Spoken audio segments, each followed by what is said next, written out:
Merry Christmas. In my hand I hold one of my Christmas presents, a raw fly fishing rod.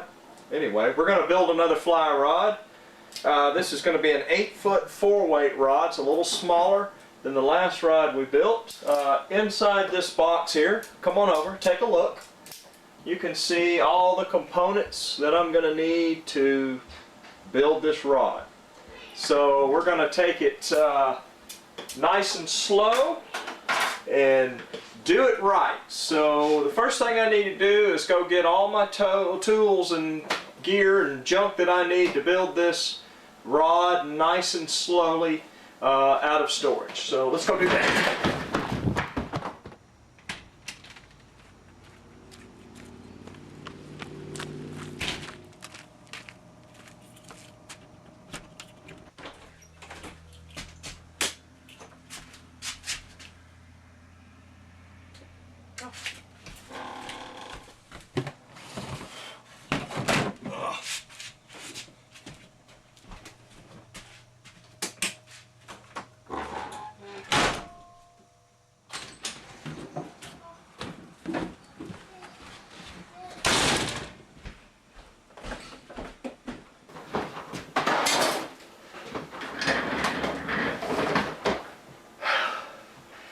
Okay, that's enough for one day. See you later.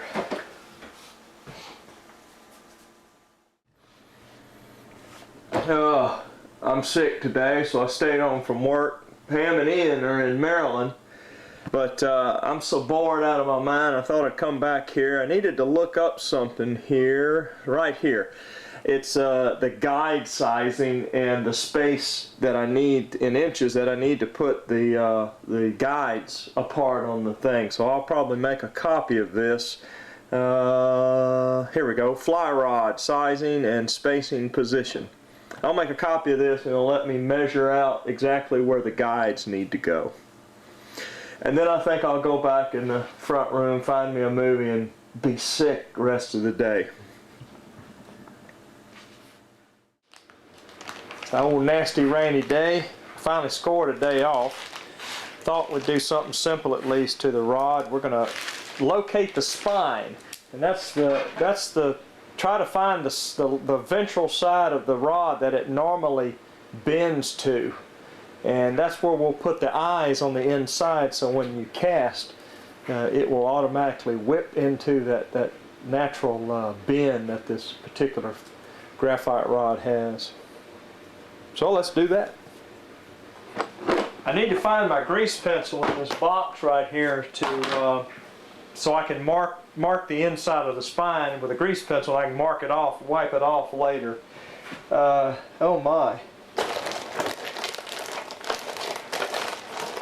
Ah, here it is.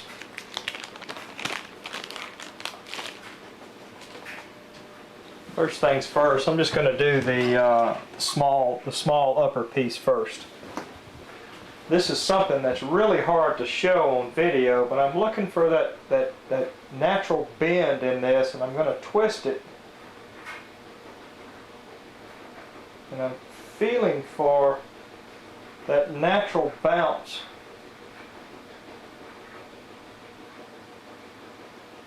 Right there. Now that I got my mark, let me try this a few times. Make sure it always goes back to the same place.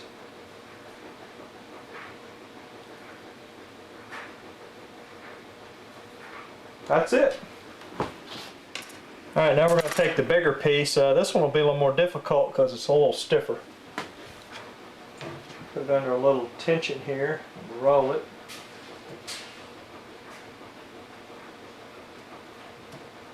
Right there.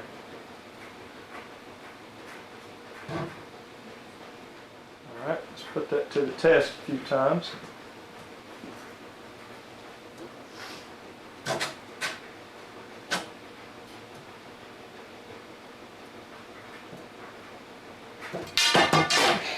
Oops. I think I found the right spot.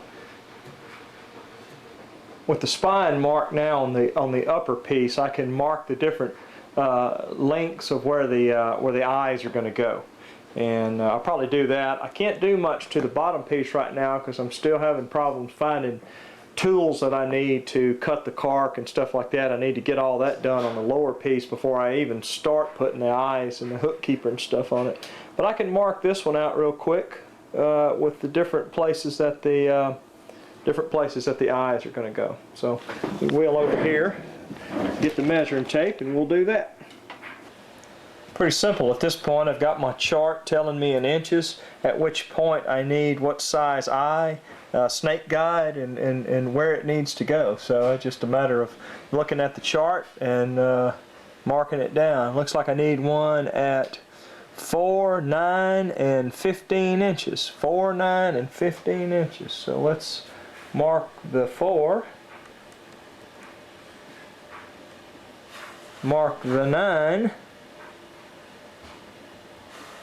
Mark the 15 and 22, and lost my place there. 22, 29 and a half. Let's see, 29 and a half and 38 inches. Alright, I'm going to have to maneuver this thing around a little bit to get it set up for the next ones.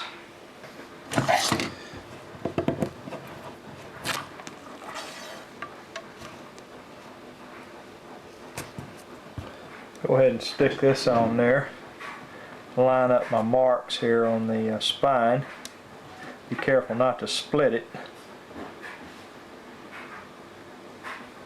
And we'll continue the measuring. Next one will be 46 3/4.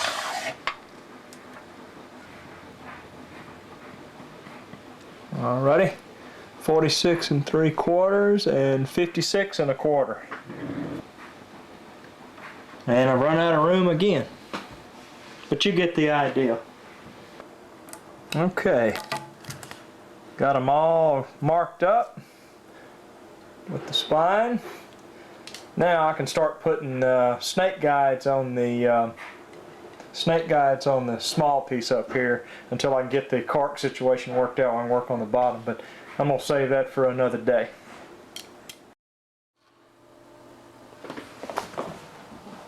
I think today I'm going to try and tie on my first snake guide. Maybe just do one, maybe do several. We'll see how it goes. It's been a pretty long time since I've done it, so there's no telling how it's going to come out. I tell you what, come on over here close and let me show you my little setup I've got right here. This is a little kit that I bought when I built my first rod, and it just allows me to keep the rod in here. You can see right here that I've got the first snake guide just kind of masking tape off. I've got thread, I've got my bobbin, and I've got this little thing here that helps me keep tension, that just helps me wind it on there. And like I said before, it's been a while since I've done this. Maybe this will maybe it'll come out all right.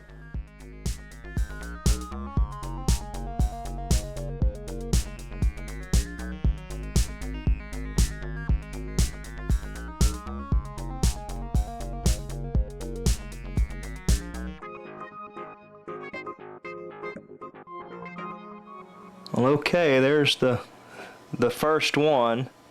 I take my grease mark off, but I can't decide whether to put gold trim on it or not. That's not too terrible. Once I put the varnish epoxy on, you hopefully won't be able to see how bad it actually really does look. But it's a start.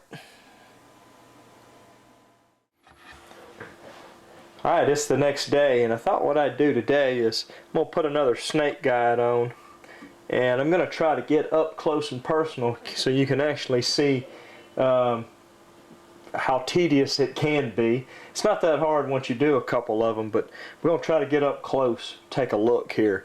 And I figured out I am getting old because I have to take off my glasses in order to see good. So come on in here close and we'll get started. Let me take you on a real quick tour here. I've got my thread. It winds back around to this point to the bobbin. And put it in the bobbin, stretch it back through here, I don't even know what you call this thing. For lack of a better name, we'll just call it the thingamabob. And then from there, I just wrap it up to the snake guide and start winding. So let's start winding. Alright, got my snake guide taped on here and got it in line with the one. I've always had problems getting my thread started, so y'all bear with me on this part. See, like I'm doing now. Alright, now I need to cut that little excess off.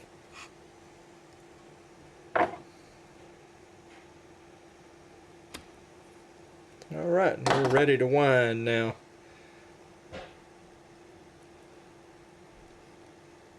I don't worry too much at this point about the beginning there. I can take my X-Acto knife and kind of tighten it up a little bit. See how that works? It's all coming together now. The bobbin's keeping tension on it. I just keep winding. Now this is just a little bit of a tricky part here. I want to make sure that I get it right over the... Forgot to take my glasses off, couldn't see what I was doing. Make sure my thread doesn't cross like it just did. I start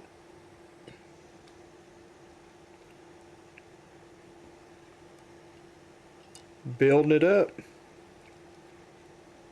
Look at that, right on top.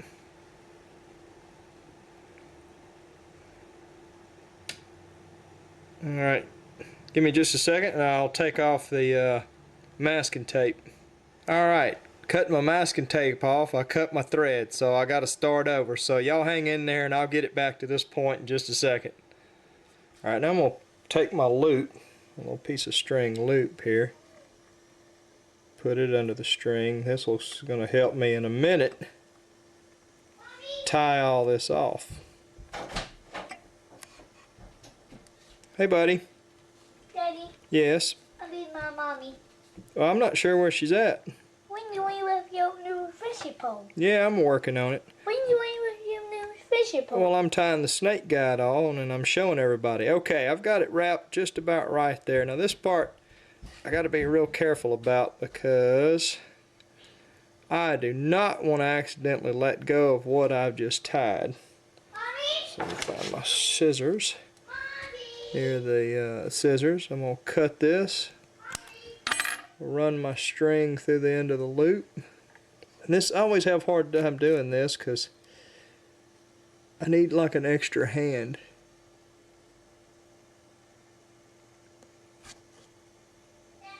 Got it through there and I'm going to pull the string through. Daddy? Yes. How can you see Mommy? There you go. Hang on just a second. Let me take care of Ian. Alright. Alright. Where were we? Okay, now I just kind of want to pull my thread back just a little bit. There we go. And walk that down.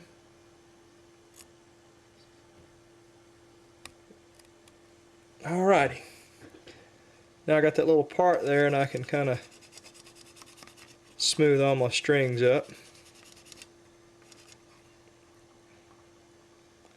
And there it is. Now, just need to do the same thing to the other side and we'll be done with that one. So hang in there, I'm going to do the other side real quick.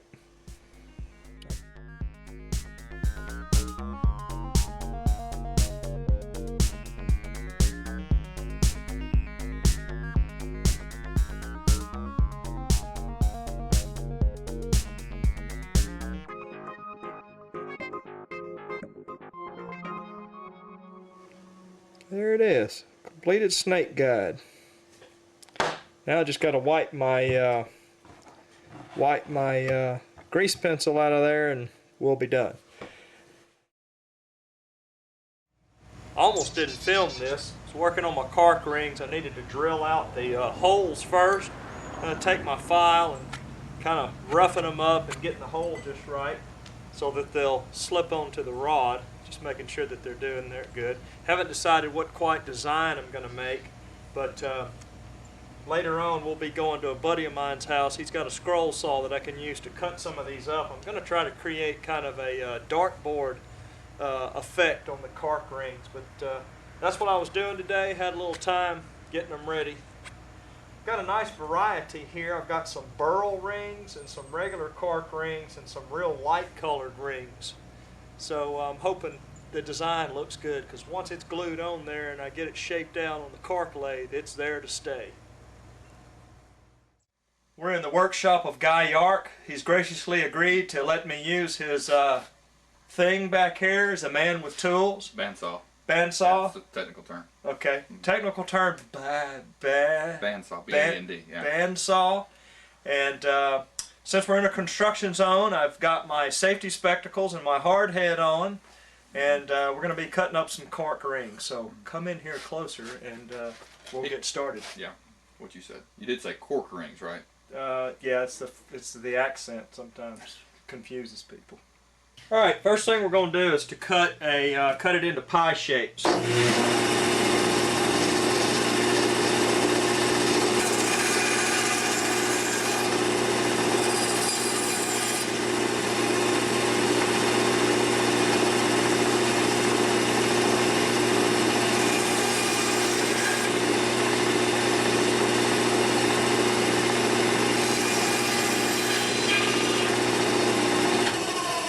Man, like cutting butter. All right, now we're going to cut the light colored cork into pie shapes.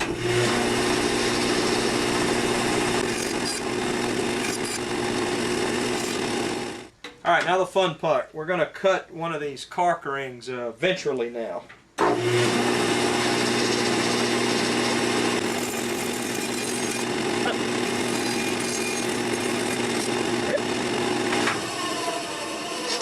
Now we're going to do one of the burl rings, and then we'll be done.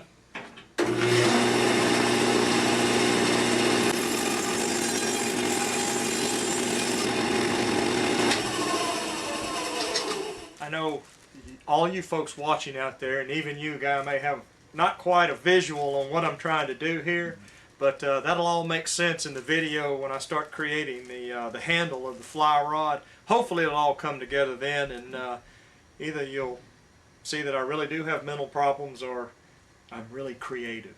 I'm just glad you still have all your fingers. Thanks, man. I Yeah. appreciate it.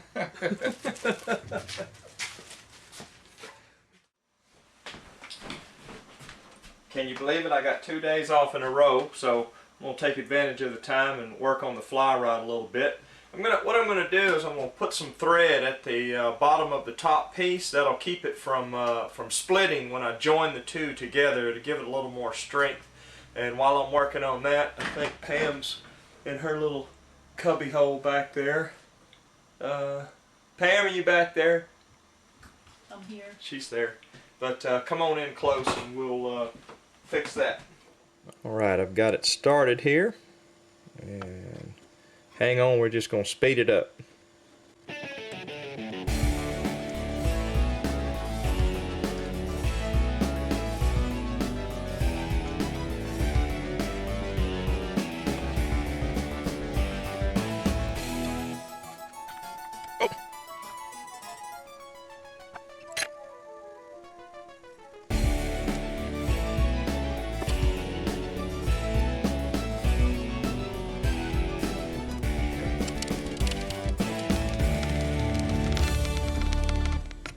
Oh! Shoot! Well, as you saw, the thread came off the end and I had to start over. I didn't film it again because I figured you've seen it once, you've seen it again. So anyway, that's the end of the rod, and now after I put the epoxy on there, it'll protect it from splintering open, from being put together a lot. Okay, that was strenuous. After that, I think I'll take a break. There it is. I've mixed some epoxy up, some rod finish, and then I'm going to apply it to here. I'm going to do all of them, show you one, and then pause it and we'll do the rest of them and show you what it looks like. I don't know, I may be screwing up here. I'm not sure all the bubbles are out of my epoxy yet. We'll go ahead and put some on there and see what it looks like.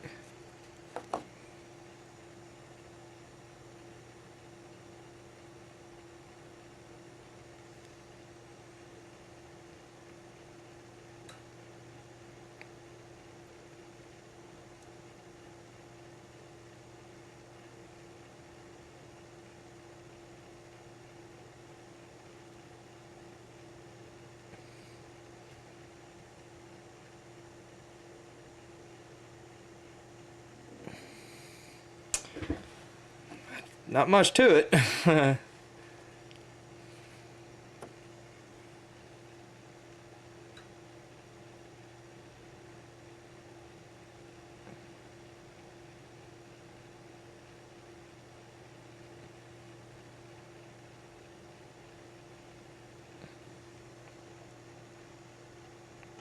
That's really all there is to it, and we'll let her spin, and when I'm done, we'll let it dry for about 7-8 hours.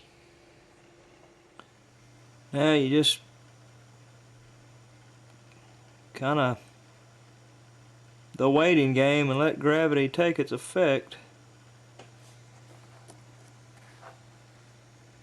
And I forget now, it seems like it takes a good 7-8 hours for this stuff to cure. Still got some bubbles in it, but I shouldn't have a problem fishing with it. Just a special note today, I put the tip top on the end of the fly rod. That's just the little brass piece that's on the very end of the rod. Used 5-minute epoxy. Yeah. What kind of epoxy did I use? 5-minute. 5 minutes. Well, you didn't have to whisper, but anyway. 5 minutes. Can you believe it? I got another day off, and I wanted to do a little bit on the rod today. I actually didn't do much, but I thought I'd take a chance to show you what I guess it's called a rod dryer. So come on in here and I'll give you a tour of the rod dryer. The rod dryer is a pretty simple device. It's a little cup here. I bought this off of eBay. It's got a very, very low RPM motor on it that spins the rod or whatever you might put in there. If you'll look over here on the other end is the stand which holds the other end of the rod and keeps it spinning at a very low RPM, and that's when you put your epoxy on there, and this epoxy takes probably 7 hours to 8 hours to dry, and by spinning it real low it just keeps it on a nice even flow until it hardens. So let me show you what I did today. As you can see here, I didn't do much. I just wrapped thread up to the tip top and onto the tip top a little bit, and I'll actually have to waste a epoxy packet on this, but that's okay, I've got plenty. I'm just going to apply the epoxy to the thread just to help hold the tip top in a little longer. The last time I built a rod, I did the bottom half first and the top half last. This time I did the top half first because I was waiting to work on the cork handle, waiting to get some things lined up and cut. But I'm through with the top end. Got all the snake guides on, got all the rod finish or the epoxy on there, got the tip top on. It's ready to go. Today I'm going to start on the cork handle. Take a look at this picture here. This isn't from a Cabela's magazine. This is kind of the effect that I'm trying to achieve with the cork rings. So I've got them all cut up, and I'm going to start putting them together and gluing them up in a configuration that I think. Now this time I'm going to try to take the cork ring and hollow out the hole so I can seat the real seat up inside of it this time. The last time I didn't. This time I'm going to try to do it. So cross your fingers. Here we go. We're going to try and turn this pile into something creative. So bear with me, I'm going to get the glue out and we'll show you what we've done when I get done. Maybe now you have a better idea of what I'm trying to accomplish here. I realize I don't have a way to constrict those to keep pressure under them, so I may have to go back and fill in a little glue to strengthen them up, but at least there'll be glue on top and bottom when they go into the cork handle. So a little sanding and stuff after they dry, they should be fine. I figured I'd better show y'all this. Instead of using the Dremel tool, I decided to go with the blade, and I've been slowly but surely cutting away on chunks of this thing, trying to get this cork ring eat out so I can get the brass piece to fit in there properly. But it was kind of a slow go, kind of tedious at times, but I'll have to sand all that out and get it really looking in good shape to take the brass piece. I think I've got it, I hope.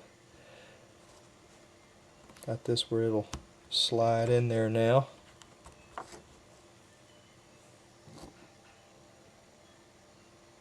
That's how it works. It didn't come out as pretty as I wanted it to, and it won't matter on this side because that's the side it'll be glued to the rest of the cork rings. But now that slides up in there. Alright, good day's work. Just a little cork handle preparation here. I couldn't stand it. I went back to Guy's and turned my quarters into eighths and then split it in half ventrally again, and this is what we're going to wind up with. It looks terrible now, but once we sand it down it'll be good. You like it, Ian? Huh? That's not flour right. I have no idea what you just said. That's not flour right, is it? Fly rod. Say it, fly rod. It's not flour right. You just pooted. Yeah, it's not flour, is it? Yeah. I slipped in today and worked on the cork rings a little bit. Come on in here and take a look at them. This is my homemade cork press, and I've just squashed these two together and put some glue in it. They ought to be good and cured by now. So let's take them out and take a look at them. Make sure they're not glued to the rod. It came off pretty easy, and now that I'll let it set overnight, of course, but it really is gonna. Whoa, that didn't work out right. It'll be ready to go, and then I'll glue this one together real quick and let it set overnight too.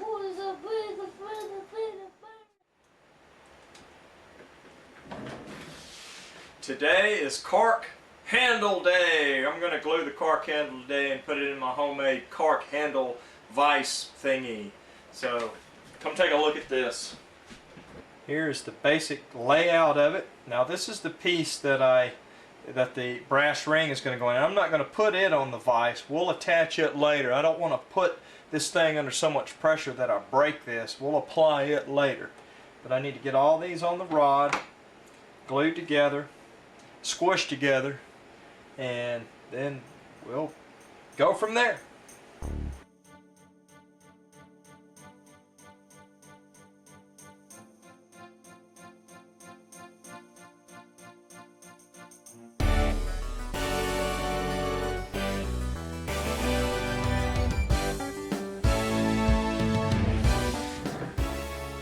Nothing exciting now. It's just watching paint dry, watching glue dry. So let it set up an hour or so and we'll take it out of the vise. Gonna do a little work on the cork handle.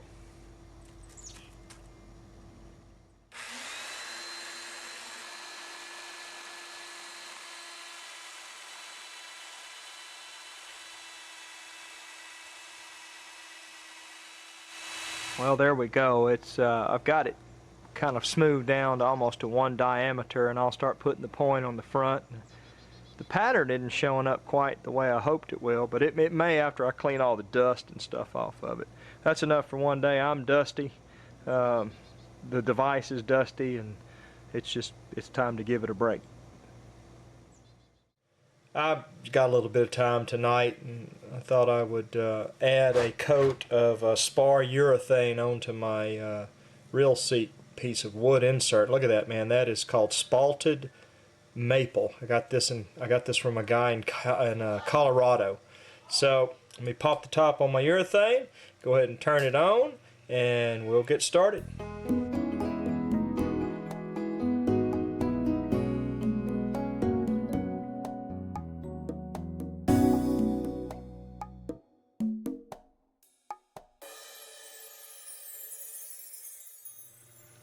I got a pretty good coat on the exposed section. It already had something on it, but this section here sure is sucking up that urethane. I may have to put a little more on it later. It's probably good enough to protect. I don't want to get it wet, get it swole up, and ruin anything. Don't get mad, but I didn't video working this out to the lathe. But I had an opportunity. I came home early from work and kind of worked on that a little bit. You can see I've got the shape I want. The pattern The checkered pattern didn't come out like I want, stand out like I wanted to, but maybe after I clean it up and stuff it'll be fine. Now I'm gonna just go ahead and run to town. Pam and Ian are at MA and Pops, and I'm gonna run to the Walmart or to Lowe's, whichever, and get me some wood filler that I can fill in the cracks, and then run it through the lathe again with fine sandpaper, and this baby will be done. Hooray. Quick footnote here. Look what I found out in the shed. Exactly what I needed. So I don't have to go get any. It looks pretty nasty now, but I got the wood filler, and some of the cracks and crevices weren't really that much. Let it dry, put it back on the lathe, sand it down. Gonna put the finishing touches on the cork handle.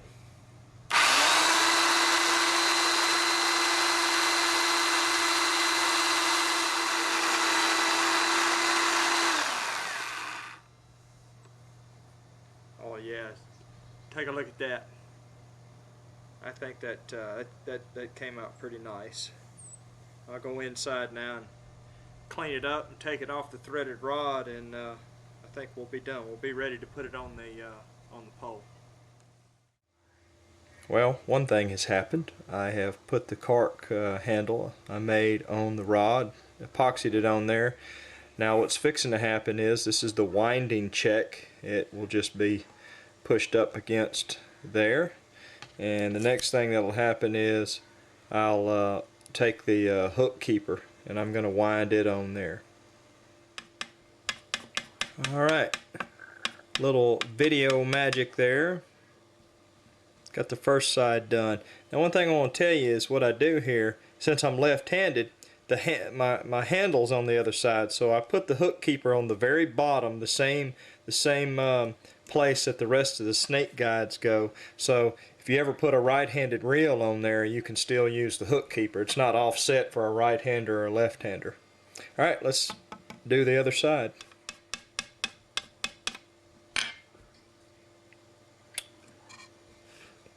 Alright, there it is. Since I was on a roll here, I went ahead and put the big snake guide on. Be the first one, the first guide coming out of the reel. It's a little different than the other ones, as you can see. We got it on there. We're getting close to being done.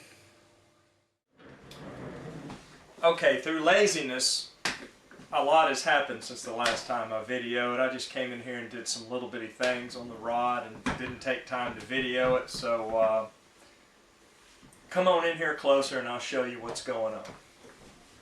I got the last snake guide put on. I added my name, but I hadn't added the date yet because it's the end of February and I'm not sure when I'll be done with it. And I've also added the rod information, Rainshadow RX7. It's an 8-foot 4-weight rod. But I also added my signature. I put it on there crooked, which I think maybe gives it a little extra style there. But I went to Excel Graphics in Fort Payne and got the guy to cut it out for me. Here's a couple of shots of the machine and a couple of shots of the guy squinting over the the graphic as he cut it out. It was a little difficult for him to do. It cost me $5, but it was well worth it. So I'll have my lightsaber here on the rod when I'm done. Kind of a quick note today. My backpacking trip got canceled because of rain, so I thought I'd add some finishing touches on the rod. I got the rod varnish on the, oop, there goes the computer. Got the rod varnish on the hook keeper. Little bubbles in there, but they should all come out as it dries. Ooh, having a hard time focusing there. Also got a little bit on the biggest guide there, you can see. And got some rod finish on, where is it? There it is, on the last snake guide. That's the whole thing right there. Watching paint dry. We talking home stretch now.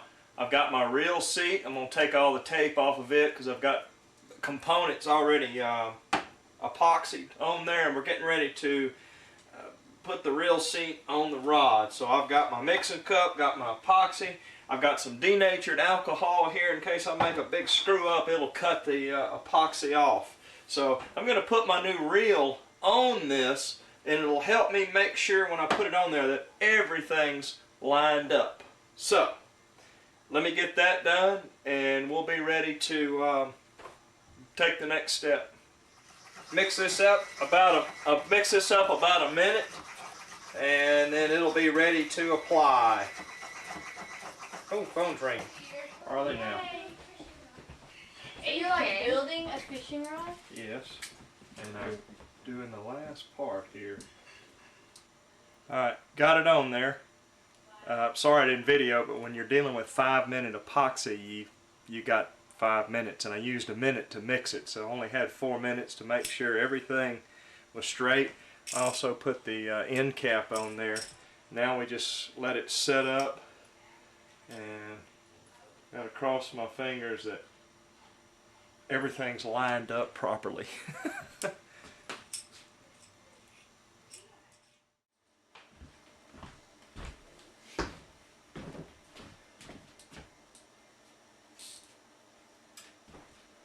Okay, alright, I just put the leader on, put the tippet on, just broke it in half, not literally, and it's going to go in the case. 8-foot rod. All I got to do now is wait for some warm weather, and we'll have to break it in,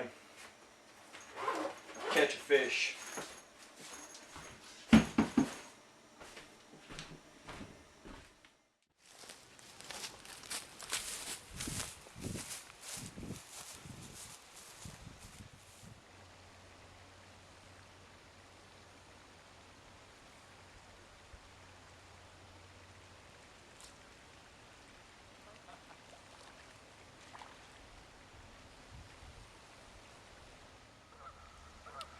I never feel like the rod's completely done until I catch a fish.